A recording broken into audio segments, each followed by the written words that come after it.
First fragrance I wanted to talk about, Millisime Imperial.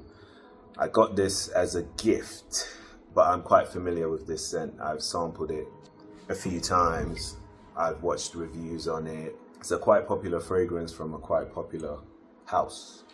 Everyone knows Creed because of Aventus, and I think this is probably, I'd say this is probably the second popular one from the house.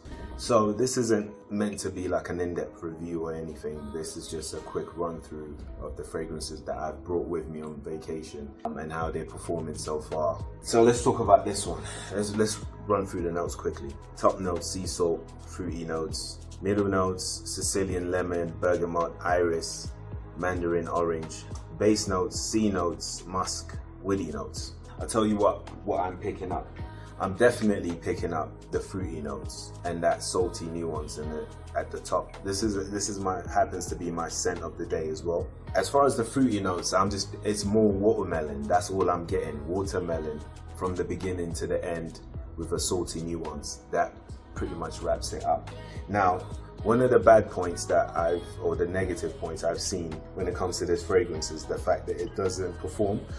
It doesn't last long, or it doesn't project. And to be honest, this one right here, so far so good, hasn't really been popping off my skin. I'm in very hot climate at the moment, so I wouldn't say this one is one of those so far. I may come back and rehash this and say I was wrong, but so far so good. Testing it through the course of this trip, this one isn't a performer. Now, it's a beautiful, in my opinion, this is a beautiful scent. I like the scent profile. I might look into the clone actually, because I heard that one's a better performer. I might get the clone, compare the two, do a video on it.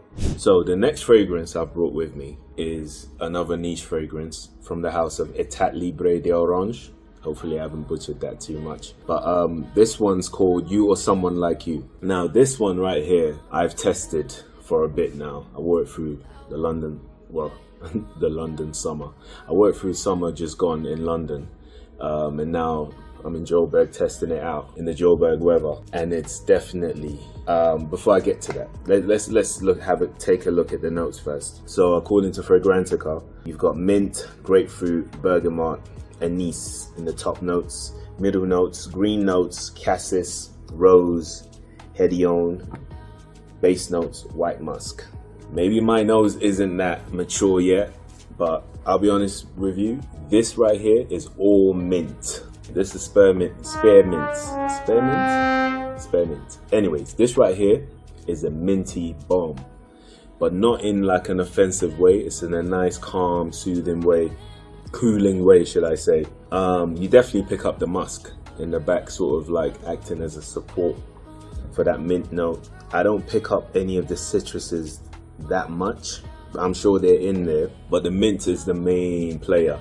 And this fragrance right here got me curious about exploring more fragrances with the note of mint, because of how it smells and how it performs. So onto the performance, this projects very well. It actually lasts on the skin, even in high heat. I've been testing it, moving around, and it's lasted. This right here is an everyday wear. You can wear this wherever to do whatever. You can wear it to the gym, dinner, popping out to the shops, running errands, whatever it is you're doing. This right here can work for any occasion, to be honest. So yeah, this one here I'm happy with. Moving on to the next fragrance. The next fragrance, next freshie I brought with me on vacation to test out is none other than Torino 21 from the house of Xerjoff. This one has a bit of a hype amongst the Fragcom aficionados. They talk about this one a lot. So I thought, might as well copy it. I'm going to a hot climate. Let's see what it does. Let's see how it performs. And I'll be honest with you, I've sampled this a long time ago. I guess sort of blind bought it recently, and it came and I sprayed it on. I was blown away. Honestly, I would describe this as Bleu de Chanel done right, the niche way. That's the best way I'll describe it. This is Bleu de Chanel Parfum, the best one in my opinion. A classic fragrance that works for any occasion. in a niche format, should I say. This right here, I can actually, listen, the cap's shut and I can smell it.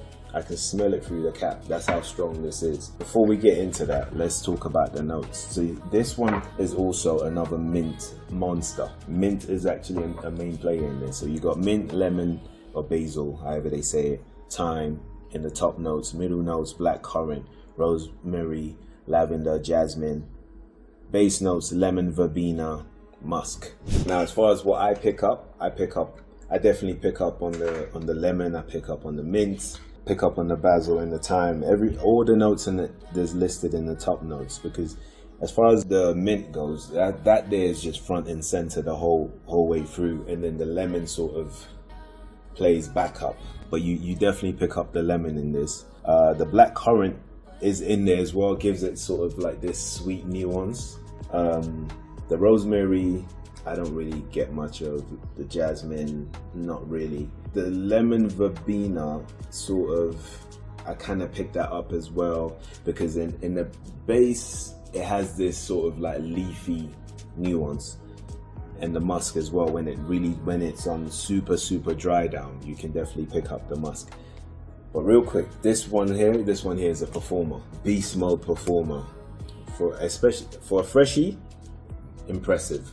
Beast mode performer. So far so good. These are shaping up to be my favorite mint fragrances. I'd put this at number 1 just because it has more facets to it, and this at number 2. This one right here is just straight up mint, I'm telling you, at least to my nose. But yeah, this I'm impressed with. So far so good. I think I'll probably do a separate review on this one. So the next fragrance is what I would describe as an everyday driver. That Swiss Army knife that you could use wherever, especially in the hot weather. This one here has been impressing me majorly. This is Mandarino de Sicilia from Acqua de Parma, from the house of Acqua de Parma. I've only got a decant of it at the moment because I didn't want to pack too many bottles. Let's pull up the notes. The notes are your typical freshie notes. You have your green mandarin, blood orange, bergamot, lemon, so you have your citruses up top. Middle notes, spearmint, petitgrain, musk in the base, cedar, and patchouli. I don't really get the patchouli. I don't get like an earthy patchouli. I don't get a dark chocolatey patchouli. You definitely get the citrus, for sure.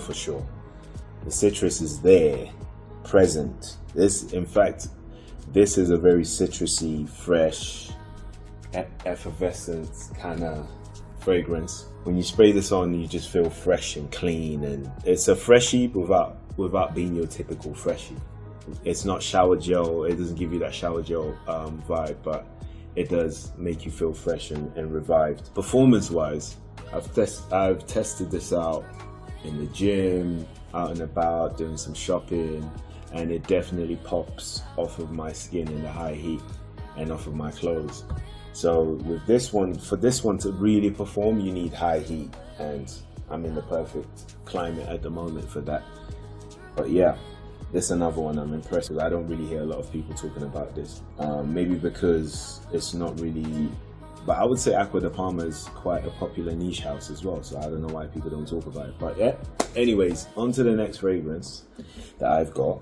This one right here, you can wear this at any time because this is also another freshie, but this is a classy fragrance. This is Sospiro Vibrato. I've got a decant with me because I didn't want to bring the bottle, but this one here is fire. This is my nighttime scent. You know, I juggle between this and Xerjoff Torino 21 as far as nighttime scents go, but you're going out to dinner, to the bar, this is the one right here. Let me pull up the notes real quick. Right, so we have the notes right here. Top notes, grapefruit, bergamot, jasmine, magnolia. Middle notes, ginger, herbal notes, powdery notes, musk in the base, cedar, amber, patchouli, orris roots. What I personally pick up, I pick up the grapefruit, but it's not a photorealistic grapefruit. Quite sweet, sort of like it's like candy, basically. Bergamot for sure. Yeah, you pick up the white florals in the background as well. and a little bit of that herbal vibe. But this right here is a sophisticated, what I would call a sophisticated freshie. It's a beast mode performer as well. This will cut through that sort of chilly summer night breeze. This hasn't disappointed me yet. And you don't only have to wear this at night. This could work for any occasion, to be honest. But it's just my preference. I prefer to wear this at night. Now, I've owned a fragrance with a similar scent profile, and I'd say it was a clone. What's the name of that fragrance? Turathi Blue, and that worked perfectly for me as well. So when I smelt this, straight away I knew this was gonna work, and it hasn't disappointed yet. So yeah, that's it really. Hope this wasn't too long-winded. Just wanted to run through some of the fragrances I've got with me here, or I brought with me here to sunny Johannesburg. And yeah, let me know if you want me to do individual deep dives into any of these fragrances. If you like this sort of content, let me know. Like, subscribe, show your boy some love, and shout out to all the people who like to smell good, look good, feel good. And yeah, catch you on the next one.